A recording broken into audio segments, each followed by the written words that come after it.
गौ माता को जूठन खाने का श्राप।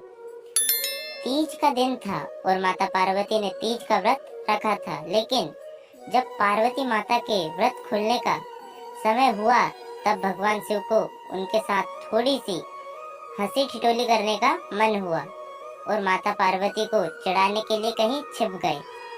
अब माता पार्वती के व्रत खुलने का समय था, इसलिए वह भगवान शिव को ढूंढ रही थी। उन्होंने शिव जी को हर दिशा में हर जगह ढूंढा, गुफा, जंगल, पहाड़, लेकिन माता पार्वती को शिव जी कहीं नहीं मिले। और अंत में थक हार कर माता पार्वती एक खाली मैदान में बैठ गई और शिव जी के आने का इंतजार करने लगी।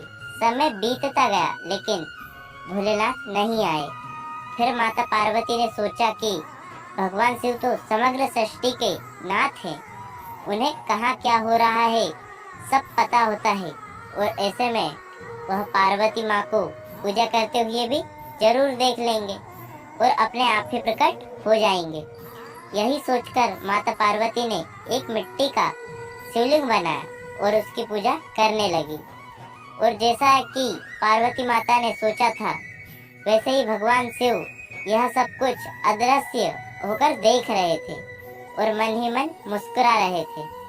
और जैसे ही माता पार्वती की पूजा संपन्न हुई, शिव जी वहाँ प्रकट हुए और माता पार्वती को चिढ़ाते हुए बोले, देवी, आपने तो अकेले ही पूजा कर ली, आप मेरी प्रतीक्षा भी नहीं की, ऐसा क्यों?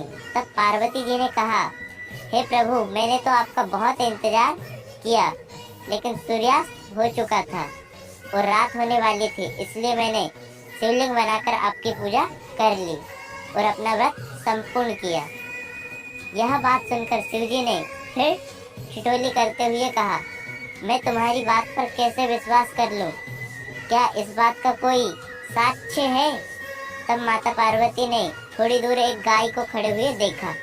तब माता पार्वती ने कहा, ये गाय मेरी पूजा की साक्षी है, आप इन्हीं से पूछ लीजिए। लेकिन वह गाय भी भोलेनाथ की यह हंसी ठिठोली के बारे में जानती थी, जिस वजह से जब शिवजी ने उन्हें माता पार्वती की पूजा के बारे में पूछा तब गाय ने ना में सर हिलाया और शिवजी ने हंसते हुए उनसे कहा कि वह बस उनसे थोड़ी हंसी ठिठोली कर रहे थे और वह सच जानते हैं, लेकिन अपने पति के सामने झूठा कहलाने का कलंक माता पार्वती को सहन ना हुआ और उन्होंने गाय को श्राप देते हुए कहा, जिस तरह आज तूने झूठ बोला है उसी तरह अब तुझे जूठन ही खानी होगी।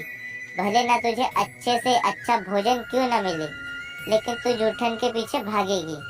यह सुनकर गौ माता बहुत ही दुखी हुई और तब शिवजी ने माता पार्वती को बताया कि उस गाय ने मेरे कहने पर ही झूठ बोला था और उसका इसमें कोई दोष नहीं है। यह बात सुनकर माता पार्वती को अपने श्राप पर बहुत दुख हुआ और उन्होंने गौ माता को यह आशीर्वाद दिया कि वह दिव्य जन्मा है और उनके सभी गुण जैसे हैं वैसे ही रहेंगे, लेकिन उनका दिया गया श्राप अब नहीं टल सकता। दोस्तों, यह थी आज की कहानी। अगर आपको आज की ये वीडियो पसंद आई हो तो लाइक करें और चैनल को सब्सक्राइब करें। धन्यवाद।